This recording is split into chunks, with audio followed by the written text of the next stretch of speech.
Welcome to Story Time. Since we're still talking about Women History Month, next on my list is marjane satrapi, who work is the propolis. Radioactive satrapi was the only child of a westernized parent. Her father was an engineer and her mother a clothing designer. She grew up in Tehran,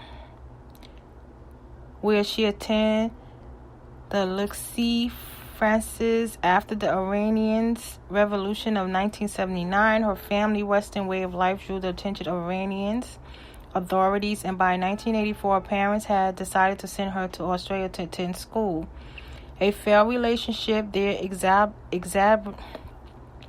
exacerbate her sense of alienation and contribute to a downward spiral that left her homeless using drugs. She returned to Tehran at age 19, studied art, and after a short-lived marriage, moved back to Europe in 1993. In France, she earned a degree in art. And by the mid-1990s, she was living permanently in Paris.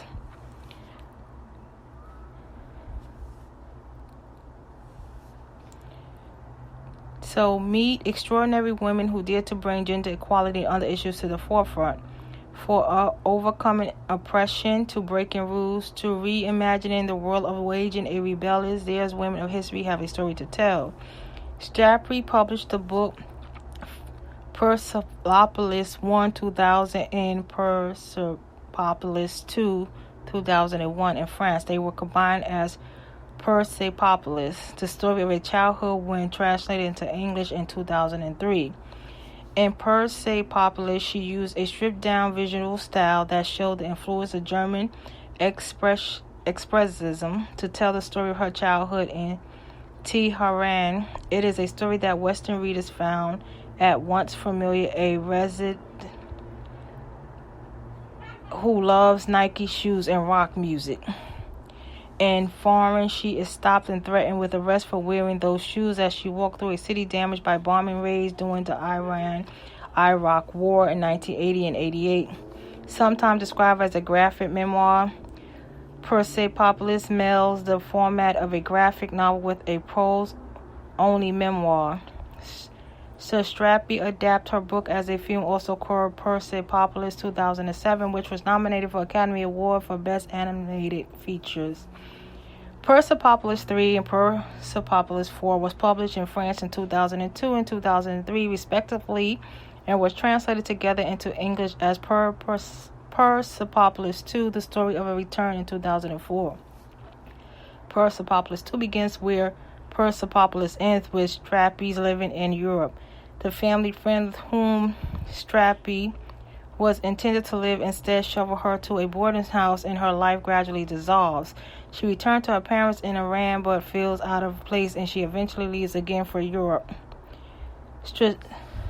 Satrapi, who wrote the French, continued to probe the boundaries between the graphic novel and the memoir with Boundaries 2003, Embroideries, which consists of stories told by Satrapi's mother, grandmother, and other female relatives and friends about their experience as women living in Iran.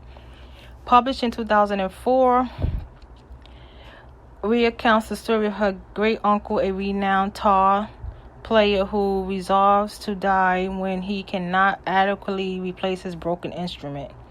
Satrapi created the illustrated children's book Les Maisons. The Monsters Are Afraid of the Moon. She also directed the English language dark comedy The Voices, which concerned a man who's having failed to take his medication become a murderer. In 2019, Satrapi Hume radioactive a biop about Marie Curie. So she's another great woman in women history that I thought we should talk about. You know, she overcame a lot, being homeless and being on drugs. And, you know, that's remarkable to get a degree in art and make something of your life after going through such hard times in life. So I'd like to thank you for listening to Sonia Podcast. Please give it a 5-star review on Speakers, Spotify, iHeartRadio, wherever you listen to your podcast at. Please share. Please go to my website, SWV. Please go to my website, www.avilo. Use promo code Sonia, www.instacart156, http://podcasters.com/wordpress.com. You can follow me at son.ia9795, Instagram, Sonia Santiago, Twitter, Sonia Santiago, YouTube, Sonia Santiago, Pinterest, Sonia Santiago, Twitter. You can leave a comment at sv766752@gmail.com. Have a blessed night.